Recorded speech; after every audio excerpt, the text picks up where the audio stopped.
Hi, this is Steve Margadon, and it is Tuesday, July 27th, 2010, and welcome to the Future of Education. Our special guest tonight is Laurence Peters. Laurence, thanks for getting here. Oh, my pleasure. Thanks, Steve, very much. I appreciate it. Oh, the appreciation is all mine, I assure you.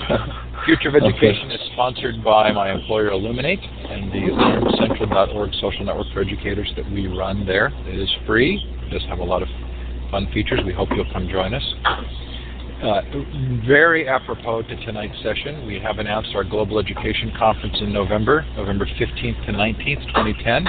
Multiple time zones, multiple languages, multiple tracks, and all for free. Lucy Gray and I are co-chairing that event. We have some great partners, organizations that are partnering on that. It should be just brilliant. The focus is going to be on participation. We're hoping to get presentations from all over the world. So please come to globaleducationconference.com, and hopefully you'll be paying attention to some fun announcements coming up. Tomorrow on the Future of Education, I'm interviewing Sam Chaltain on democratic learning communities. I have got to tell you, his book has just kept me thinking all week. Well worth it if you're available tomorrow night. And then on Thursday, Peggy Sheehy and Lucas Gillespie on World of Warcraft and learning with teens. Massively multiplayer online gaming. Should be very fun. Next week, Milton Chen from Edutopia on his book Education Nation, and you can see the other events coming up. If you've missed a session, and Laurence, I'm going to turn your mic off for just a second because we can hear your chair squeaking there. And when you're ready, you can click it back on. If you've missed a session, we encourage you to listen to the recordings. They're all up at futureofeducation.com, including last week's relatively fascinating interview with Jim Bach on unschooling, Graham Glass on EDU 2.0, Niru Khosla on their digital textbook initiative, open source digital textbook initiative. So hopefully something there that's fun for you, including, I've put in highlight there, John Taylor Gatto. That one has just really stuck with me. Part of a thought process I've been having about the stories we tell in education and how the stories are changing. If this is your first time at Illuminate, then we encourage you to participate. There are a number of ways to do so. Don't let that slide confuse you. At the bottom of the participant window, you'll see a smiley face, a clapping hand, a confused look, or a thumbs down. You can click on those and express your feelings at any given point in time. You can put something into the chat if you're interested in making a comment. It helps to go up to View Layouts and switch to the wide layout to see that chat a little bit more easily. I'm also going to let you manage to make a change to your whiteboard here. You should now, to the left of the whiteboard, see some little icons, including a laser pointer.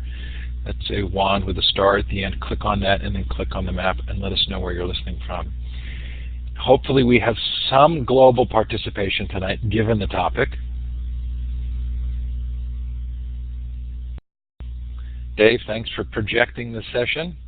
Welcome to your grad class.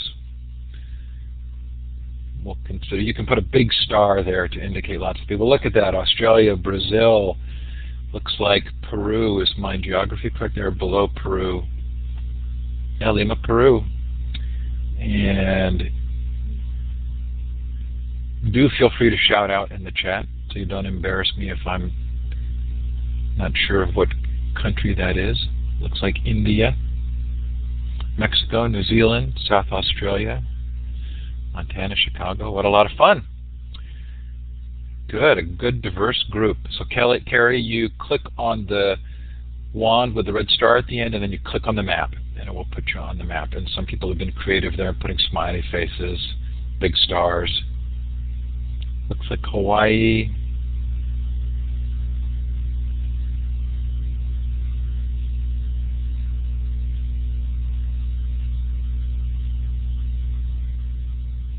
Well, wherever you're listening from, or if you're listening to our recording, we're sure glad that you have chosen to spend some time with us tonight. Okay, so we're going to move on. So Laurence, I have to tell you that part of the genesis of the idea for doing the Global Education Conference was encountering your book. And it was about the same time that I found the book, which is published by ESD. And you're going to need to turn your mic back on. I turned it off while you were moving around there. It's just a large microphone button at the bottom. Perfect. So I found your book, and then I was at a COSIN session, Consortium for School Networking all-day session on global education, and I watched all the speakers, and I realized I knew everybody, or if I didn't know them, I was very anxious to meet them. And I said to the people at the table around me, has anybody done a, sort of a large online conference on global education? They said that would be a great idea. So I'm curious to hear from you, what about the idea of global education has really gelled in this last year, aside from your book being published? But what are the factors that have really made this such a pertinent discussion? Well, I love this question. Can you hear me right? Perfectly. Good. So I think it's President Obama, and I think it's the awareness that is really in the consciousness now that we have a president with a very unique background, our first global president, and among many firsts that he's achieved. Now, I don't want to go too crazy about Obama. I know you can go a little overboard, but he really, I think the Cairo speech was a significant landmark in the way it set up a sort of a bookend for between the last president, I won't go into details, but who had a very, let's say, America-centric view of the world, and this president, who obviously, from his background and also his sense of what America's role needs to be now, expressed a whole different orientation to the world. And one of the key elements that I actually wrote about in an eSchool News piece was on, the 40th anniversary of the fall of the Berlin Wall,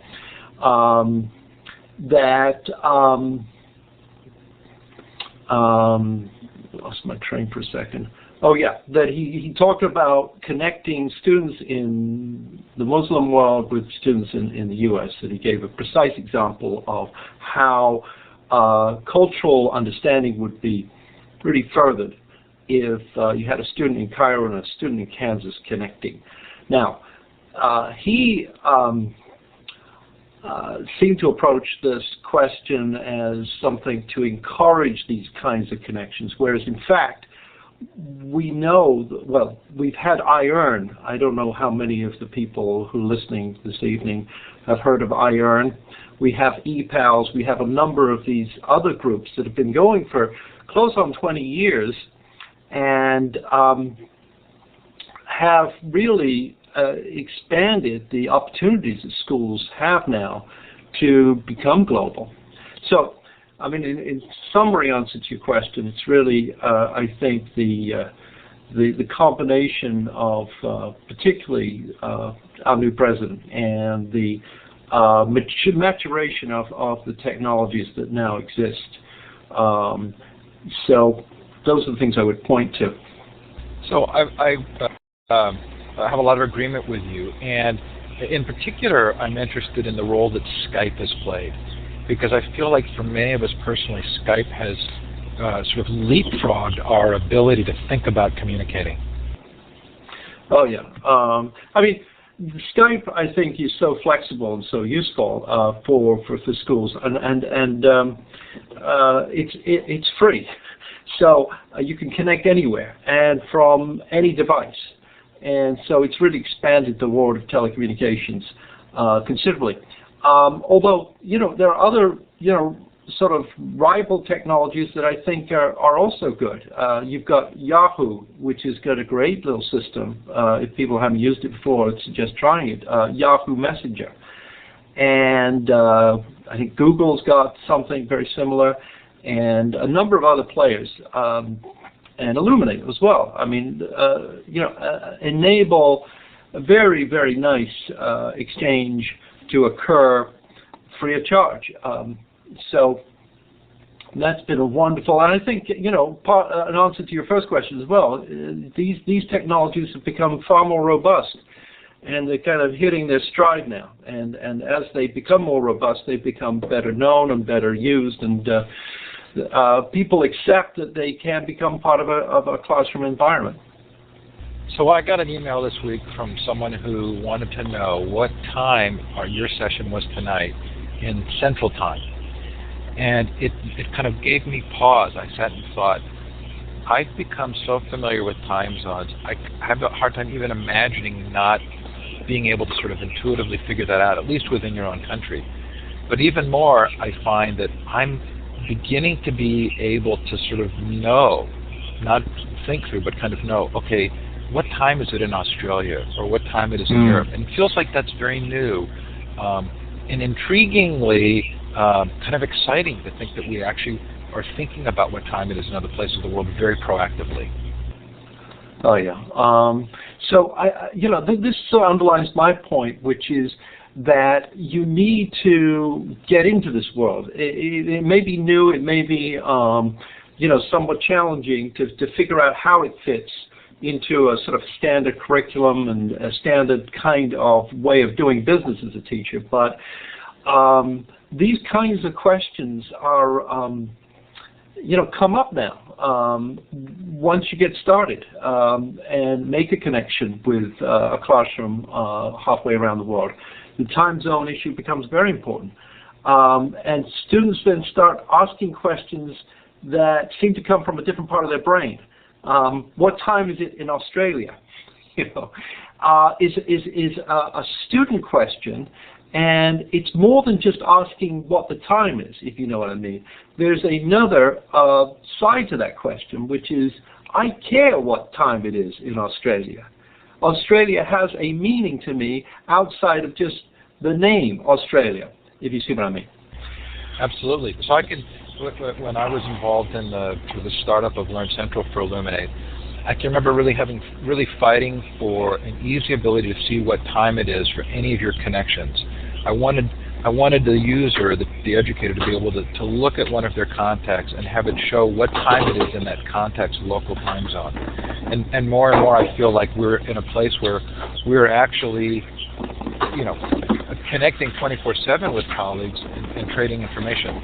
I put your slides up, and I want to give you a chance to get rolling because we're going to have questions. Yeah. And we can keep talking afterwards. But do tell us a little bit about yourself as a part of this, if you don't mind. Oh, okay. Very quickly, I was born in England, and my biography is pretty simple for about the first 27 years. I went to school in England, then studied to become a teacher. I studied English and drama and became a teacher in something called a sixth form college. And I don't know if how many people know what a sixth form college is, but it's a peculiarly British institution that allows students from 16 to 17, 18 to take a combination of GCE, GCSE now, and O and A levels and so forth, which now have been replaced by a whole new set of exams.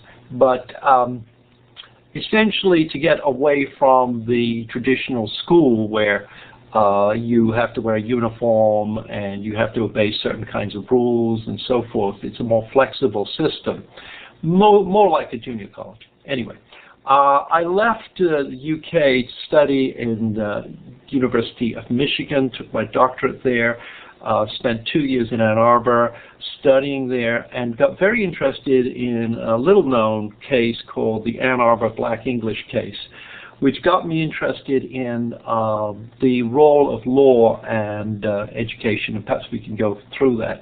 That took me to Washington and to going to law school and becoming very fascinated with trying to figure out a whole new approach to thinking about education policy.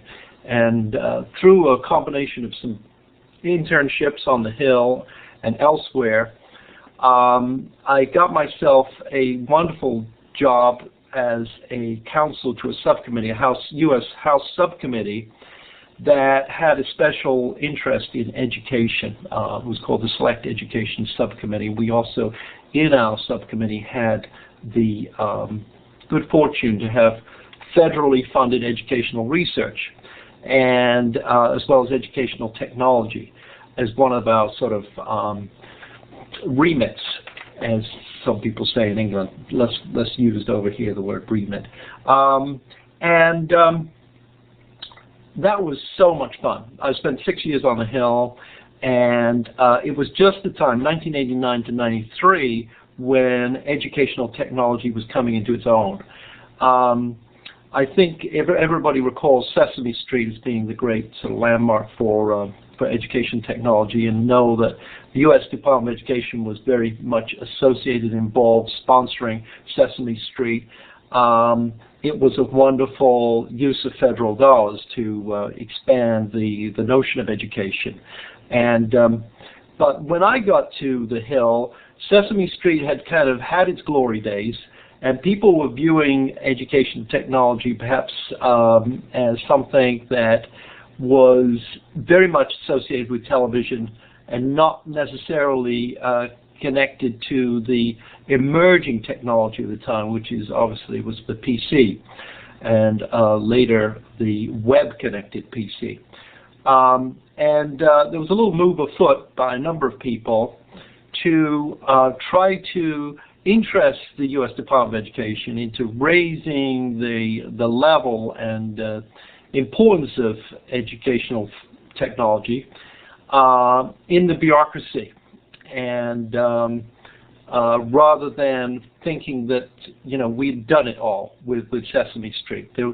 In other words, there were new frontiers to conquer, etc. And so many fascinating people around at the time who really inspiring about the possibilities of educational technology, really transforming education. And as a teacher back in England, and I had always sort of,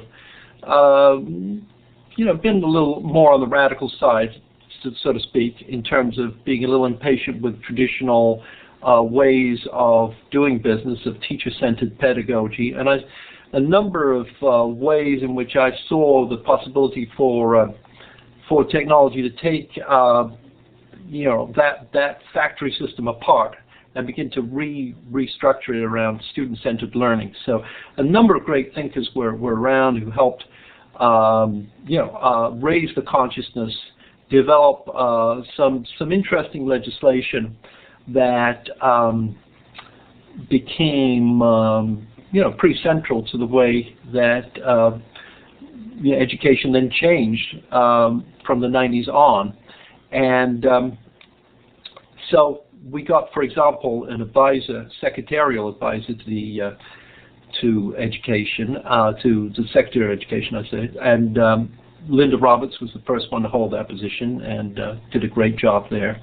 And she had worked prior to that with the Office of Technology Assessment. Anyway, I won't go into a lot of more detail about that, just to say that I was inspired. After leaving the Department of Education, I was basically a Clinton appointee during that period, during the 8 years from 93, after I left the Hill, to 2001. And then I became a director of something called an RTEC, a Regional Technology Assistance Center, which was designed to say, okay, we spent about $9 billion, federal government, in terms of investing in technology. What kind of structures are needed at the state level, the district level, to make best use of this investment? How might technology be integrated into the curriculum? And I was, there were 10 RTECs, Regional Technology Assistance Centers, set up under legislation called Goals 2000. And I was responsible for the Mid-Atlantic Center that was based at Temple University in Philadelphia. And so we had about 6 states in the Mid-Atlantic that we were responsible for. And we provided professional development, strategic advice to state, to the education technology directors, various workshops, various products we produced related to things like special education, universal design,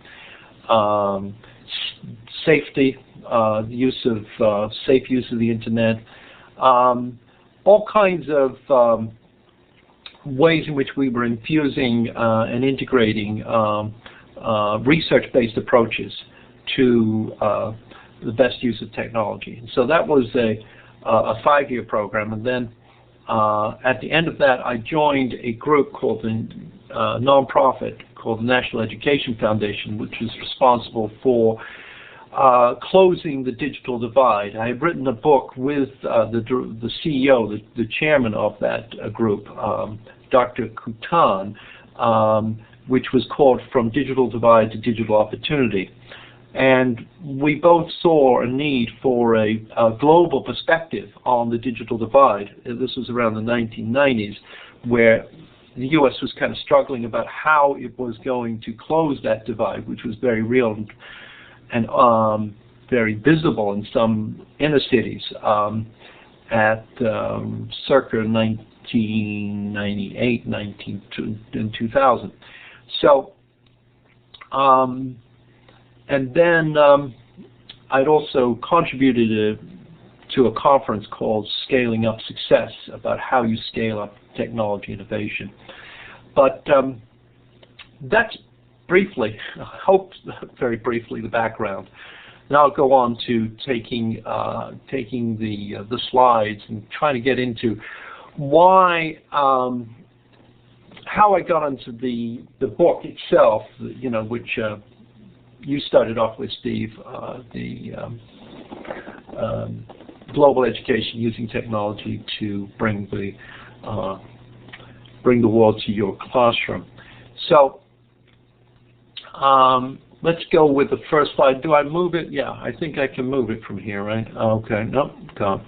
Okay. So you went all the way to the end. I'm going to bring us back and get you there. Okay, sorry. That's okay. So just look for the single arrow, and there you go.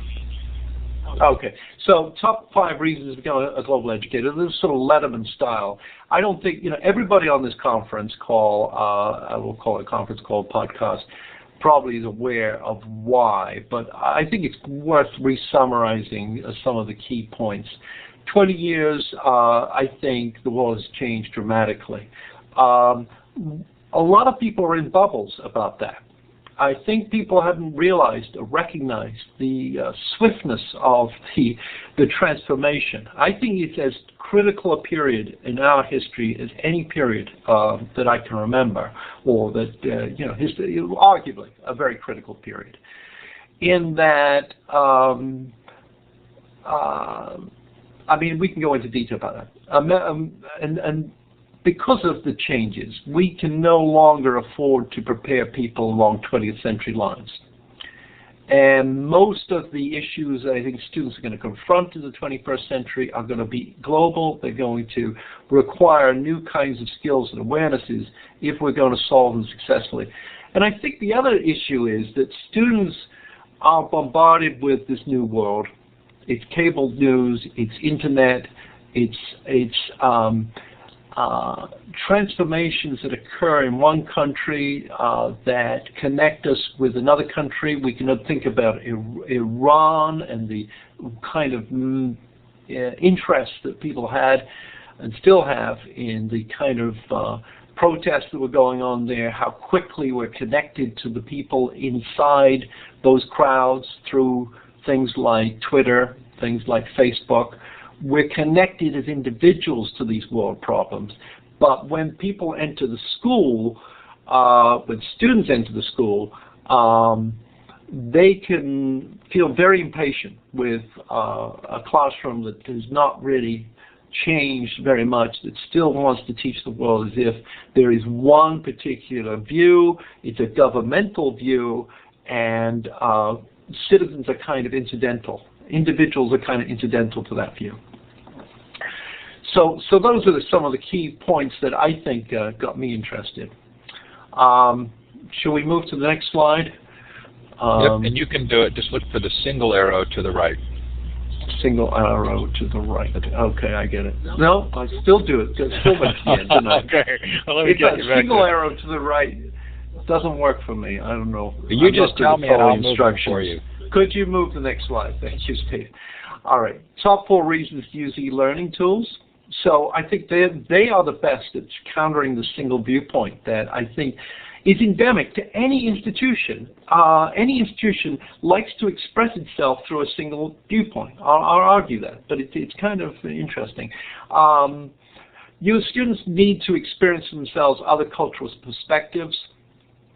Now, one of my findings in the book, and in my research, it seems to suggest that there is something that takes place when a student is connected to another student, that is, and that helps the learning in a different way than if you were to just read about that student in a textbook or read about that country in a textbook. That there is something hardwired within us that responds very clearly to a human connection. And I think that human connection can sustain itself via the technology. In other words, it does not need to necessarily be a face-to-face connection. It does help to hear the voice. It does help enormously to see the person talking. But that is not necessary to the whole experience. And the key thing to break down prejudice, break down stereotypes, break down all these kind of barriers that people have about connecting to people other than themselves is for individuals to collaborate on a project. When they feel that they are participating in a common enterprise, when people are relying on them to work together and they are relying on each other, there is another kind of change that occurs, which is quite remarkable. And that does, it enables the some kind of barrier to go down and some kind of clarity about the fact that these are other human beings very like me, and that identities like nationhood and nationality and race and all the other kind of differences that we try to think of as important no longer become that important. That, in other words, we have much more to share, many more commonalities than there are differences. And they've got to understand that for themselves. And that's the point of my last point. Students become far more engaged when they own more of the experience of learning. And particularly if you set an assignment and a project that is authentic and relates to a problem or a project or a challenge or a news item that's of interest. So next slide, and thank you. And I like this Robert Hamby quote because I've used his material in the past, and there's one useful essay that I do refer to in the book, and it has in its title, you can easily get it from Google, it's called something like the developmental perspective on multiple perspectives.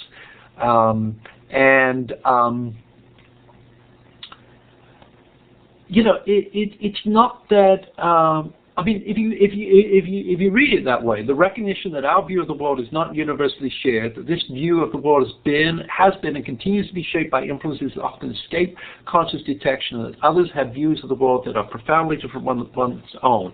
If you just say that, it seems very obvious. But how often do we act and talk, and in small ways, as if that's not the case? That there is just, our view, and other people kind of slow to develop and understand what is, after all, not just our view, but the best view. And I think it's a very easy kind of habit to fall into if you're surrounded by a media culture that reinforces that. But the real strength of global approaches is that you can get yourself out of that. And by getting yourself out of that, by not taking that perspective for granted, that single perspective for granted, you can actually be better able to solve and understand how problems arise and how they can be solved. Next slide, please. And there are lots of barriers, as we know, to beginning, and a lot of people do sense that, well, it's not. I mean, the usual excuses are, I can't do this because there are a lot of firewalls here. We don't allow the internet. We don't allow students to use the internet unless there are some very, very restricted sites that they're able to access. Now, I will explain in the next slides that there are some ways in which you go to educational organizations such as IERN, such as EPALS, that have pretty much figured out the security issues and the firewall issues. So we'll talk about that in the next segment, so to speak. The technophobia, the lack of training. My sense is that now we have a whole new generation of teachers coming into the classroom where that's not such an issue. And the second reason why I think that barrier can be broken is the Web 2.0 tools that we're talking about now are extremely intuitive. They've gotten so good at, making them simple, like Skype, that they're ubiquitous, and then people are not so much threatened by them as want to try them, excited about trying them. Now, I think a third fear is that teachers will lose control of this, is a real one as well. And when we feel like we're losing control as teachers, we prefer a teacher-based pedagogy for obvious reasons. We've just got to lose that fear. We've got to realize that, I think there's a great quote out there about, school is where adults go to learn. We should replace that with students, that it's where students go to learn. Adults go to learn there because they're doing all the talking, like I'm doing it now, and I'm learning a lot about trying to connect these ideas together. And hopefully, I can keep this PowerPoint slideshow short so we can actually do do some common learning. And I love the fact that we've got on the sidebar there, you've got all that, great discussion going on, which is really great. Things are getting sparked and ideas are passing among the participants, and that's the way things should be. And then the last one is it's not on the test. Now, increasingly, and what I found in my book is that the standards movement is, in fact, incorporating the global perspectives, and I think we'll show that as well. And I think some of the groups like EPALS and IERN are aware of teachers' needs and interests in terms of being able to connect their work to standards. So those are very much in their mind when they set up assignments or suggest or recommend readings. The next slide, please, Steve. Thanks. So I'm going to be moving faster through these now. The security issues I've dealt with, the technophobia issues I've dealt with, and the standards issues. So we can move on to the next slide and talk about, my book is where I give you simple ways of getting started. I talk about some of the history behind some of the approaches, and there's some lesson plans there, as well as connecting to the standards. Let's skip to the next slide. And well, this is what a really interesting one I found. I got this from Mary Merrifield, who I met with a couple of weeks ago. And she is the dean, if people don't know her, of this whole field. And I'm very, very impressed with a whole body of work which has moved us forward in global education. She has been terrific. And this is one of the sort of diagrams that she's used. It's sort of the iceberg notion of culture.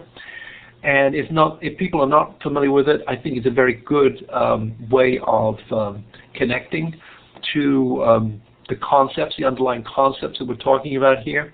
That the surface culture is really the subject of the textbook world and the teacher-controlled world. We point things out. We say, yeah, that's wonderful Renaissance architecture. Don't you see the Moorish influence there on some of those buildings? We talk about some of the customs and the dresses and some of the food and ethnic foods. Perhaps we have food, kind of some kind of event at the school where we show ethnic food and we have some music. We use decoration.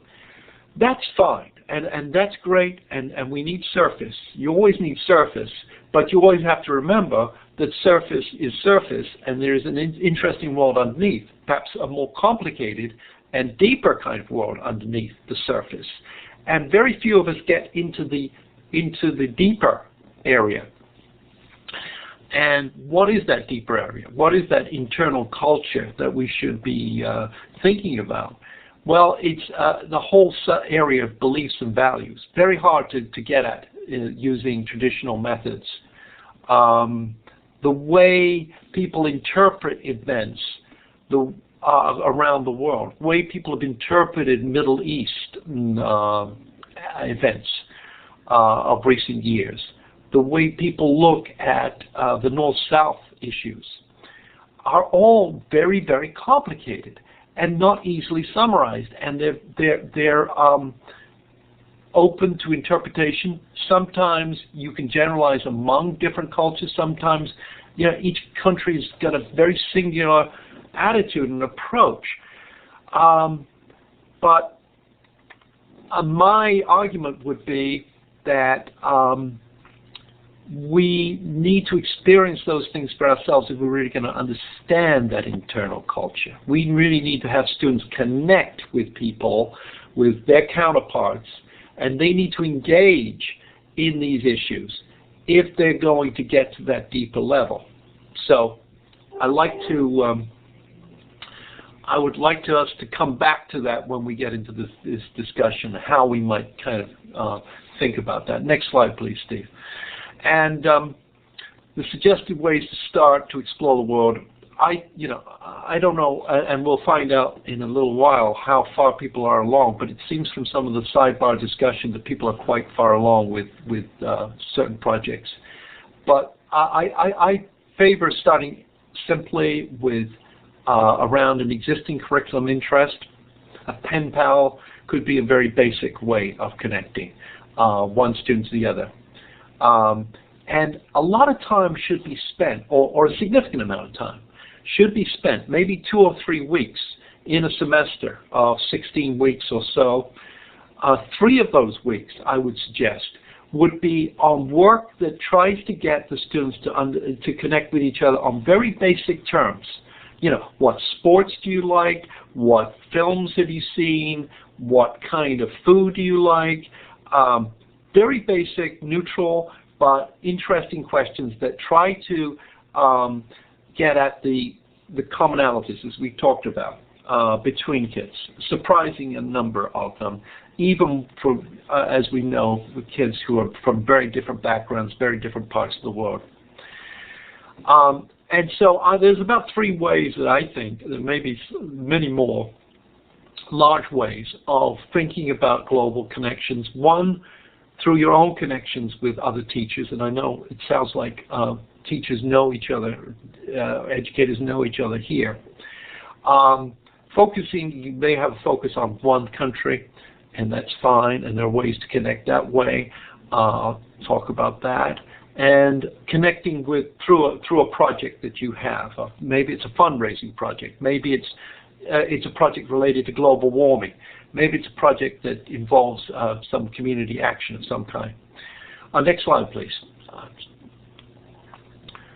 Okay, and so I'm plugging four sites.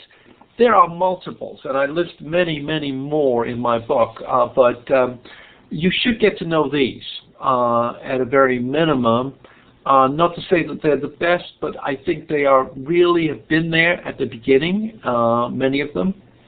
And I personally interviewed each one of them, the founders of each one, and I really like their approaches. And so next slide, please. So there's a spectrum to move across. Clearly, these are some tools you can use.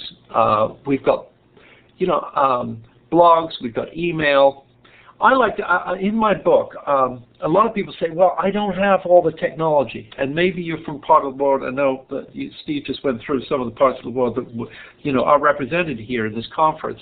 You may find that the kind of ratio of students to computers is not ideal. It's not 1 to 4. Maybe you have one internet-connected computer in your classroom. My argument is that you can still be a global classroom with just one computer that's internet connected. You don't have to have everybody online, and I think I want to illustrate that point by talking about one of the founders of this whole movement, who I talk about in the book. His name is Celestine Freinet, F-R-E-I-N-E-A-T. Well known in France and many of the European countries, but virtually unknown in the U.S. He was a primary school teacher in the early part of the 20th century and was conscripted, I think, into the First World War and was horribly injured through being poisoned by poison gas. His lungs were completely ruined. And he found when he got back that he couldn't speak very well to his classroom, and devised an entirely new system as a result of connecting with his students. That he purchased a printing press for them. He also used the technology of the time, which was the the French Postal Service, and sent packages to neighboring villages that were basically collections of cultural artifacts that they were to write on for the little magazine and newspapers that they were going to send to each other. And there you have, I think, so I would encourage people to check him out and look him up. Freinet, first person, I think he's the granddaddy of this whole movement in myself. So you can do it with very low technology. And it just requires the imagination to think of ways in which you can engage students in a really thoughtful way. So next slide, please. So the one I go to first is ePals. I don't know if people can see it. It's a little misty there, but you'll see the heading. It's basically organized by project. And so there are various projects pitched at various grade levels. ePals tends to be more elementary and middle school, but they have projects on digital storytelling, and there are certain ways in which they frame the question, frame some good opening questions that you can work on, essential questions you can work on in a collaborative environment. And there are schools that are currently working across the world on, how you tell digital stories. And you can press one of those buttons and you can immediately connect with the school. Now, I don't think there's an easier way of getting started than through ePals. But if you don't like that approach, Steve, to the next slide, you can, in fact, go through, this is one on global warming. I mean, they've got many, many common themes and project ideas. You can go to the next slide. You can connect through people. It's a sort of Craigslist for educators. Here are educators from around the world who are available now for projects that they want to cook up with other teachers for projects. And if you turn to the next slide, you'll see one particular request that is just chosen at random. Hi, my name is Sylvain. I'm a teacher at a primary school in Paris, France. And I think basically she's teaching 11-year-olds. They're interested in learning English. We would love to set up exchanges with English pupils in order to have to learn about, et cetera, et cetera. I mean, what a great, easy way to start. So next slide, because I'm conscious of the time element, and there's bulletin boards you can use. I mean, they've got it pretty much all figured out. It's a learning management system of a kind that they have there. Next slide, please.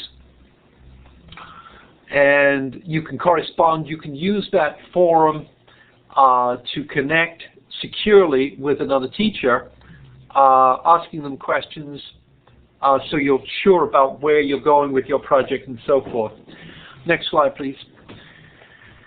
And then iEarn, which I think is pitched at slightly older age range, and probably, I think its strength is country-focused projects, because they've spent a great deal on basically having country facilitators, project facilitators, country facilitators in the country itself, and who organize projects between countries.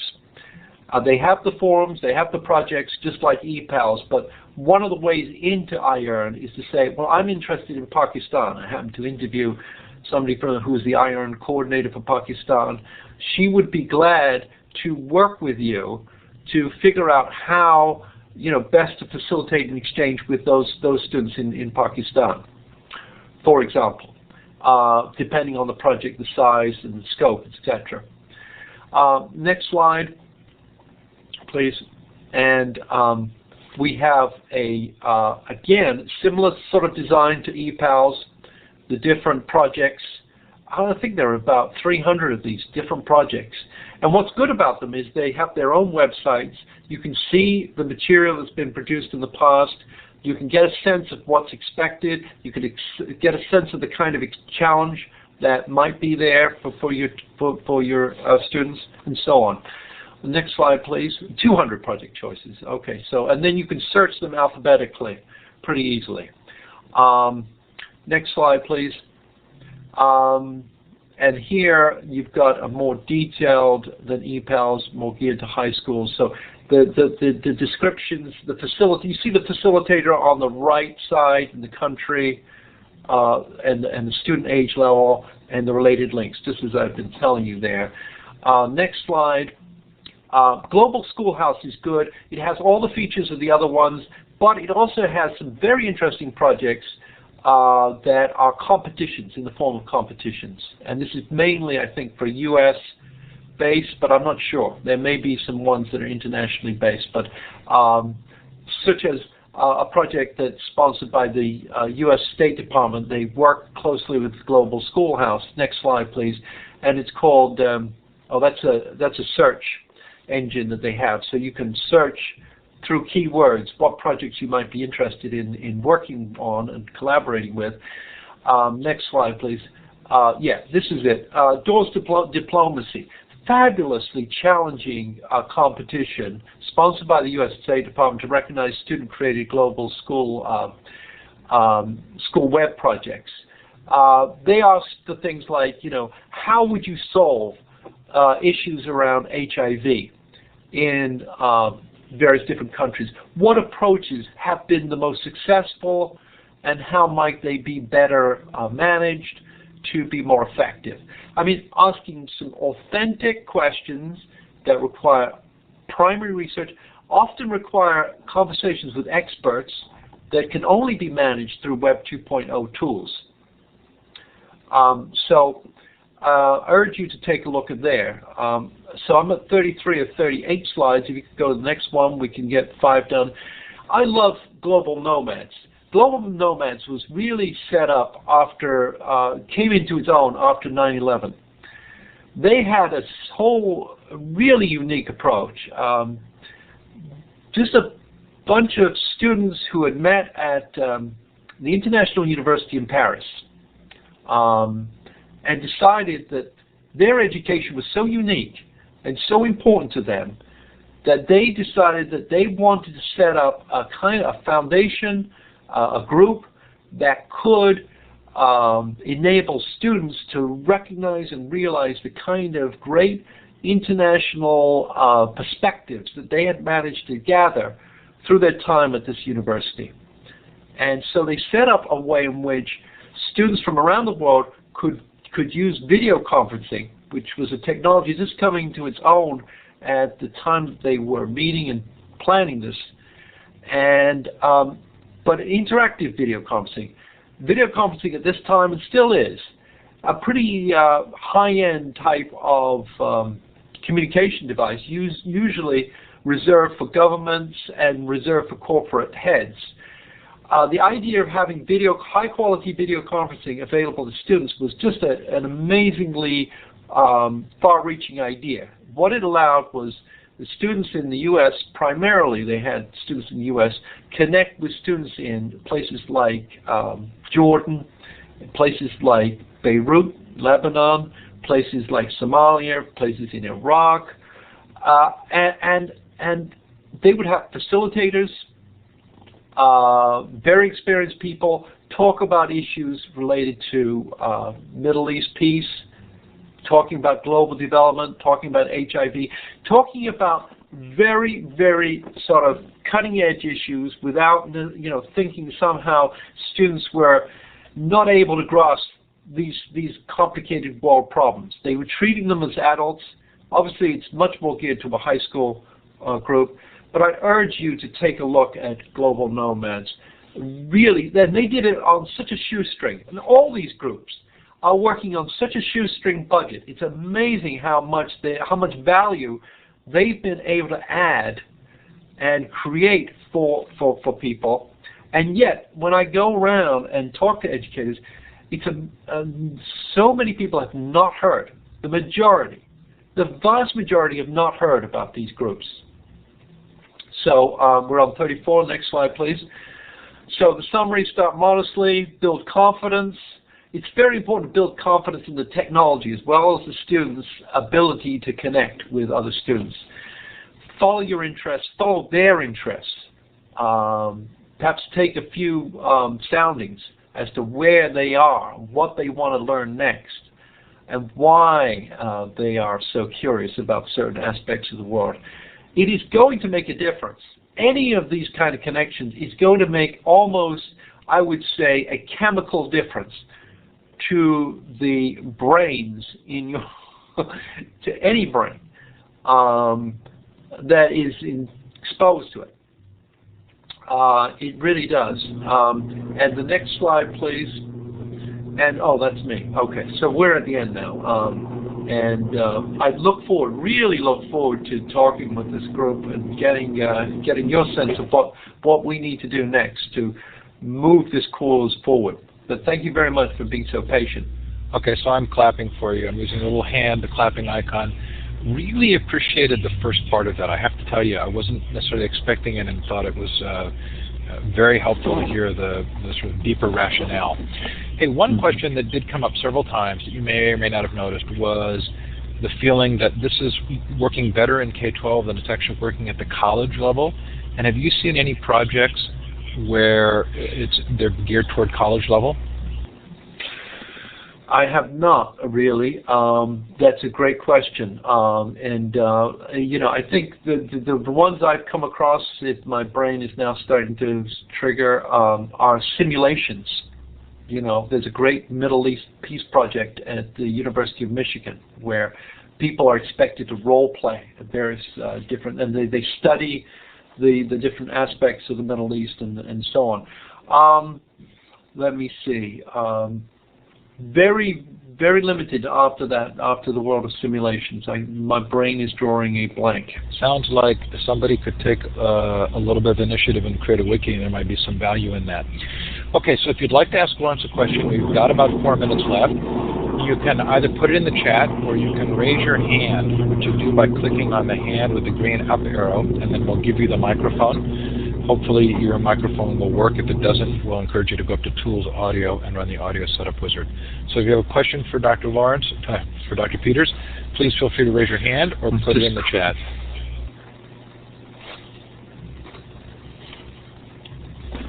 Kay Hollis says he or she is happy to create a wiki for college collaborations. That'd be very fun. Hopefully, aside from the many great resources you've given tonight, the globaleducationconference.com site will begin to provide links and resources of a comparable level, so people have a place there to connect.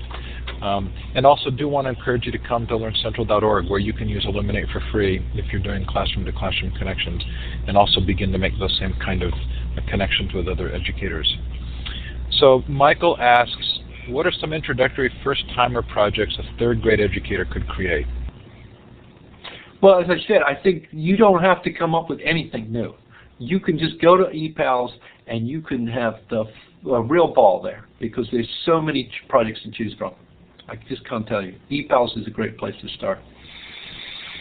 And it looks like Rashida has a question, and I've given you the microphone, Rashida, and if you click on the larger microphone icon at the bottom of your window, you should be able to turn your mic on. Can you hear me? We can hear you very faintly. Okay. Much better. Okay, great. One thing is, I definitely appreciate what you're doing. I've used all of those resources, and what I have found is that takingitglobal.org is primarily college. Oh, yeah. So that there is a resource, they allow you to do collaborations, and you can build a schoolroom within their environment. I think that's excellent. I totally overlooked that one. Yeah.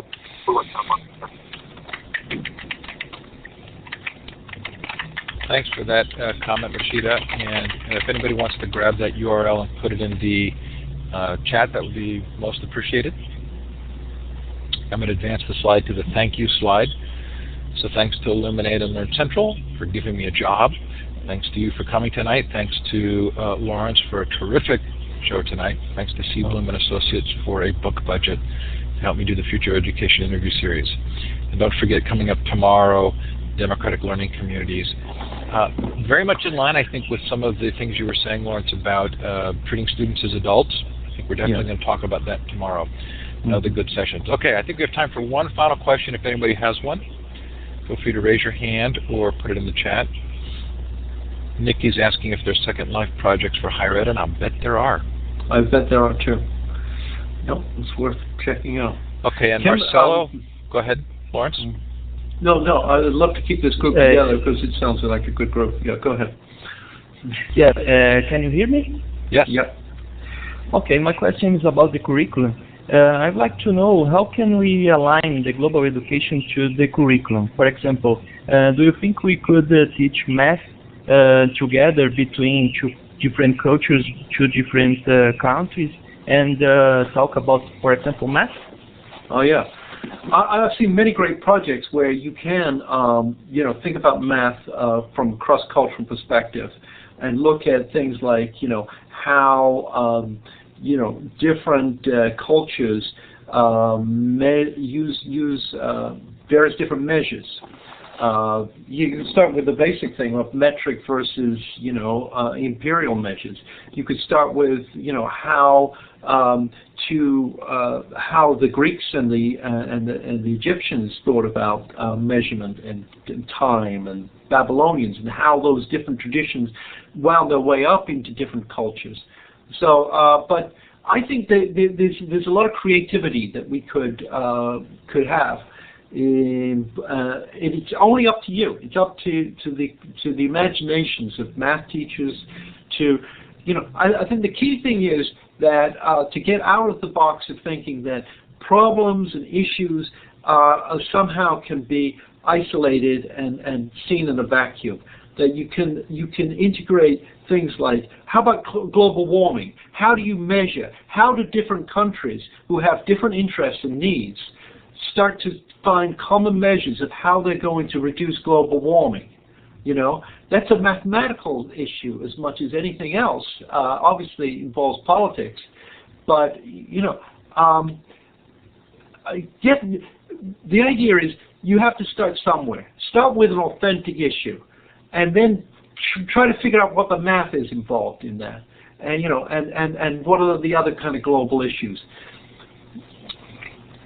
I think that's a great place to stop. We could keep talking all night, and I've put your URL link there, lawrencepeters.com, so people can communicate with you directly.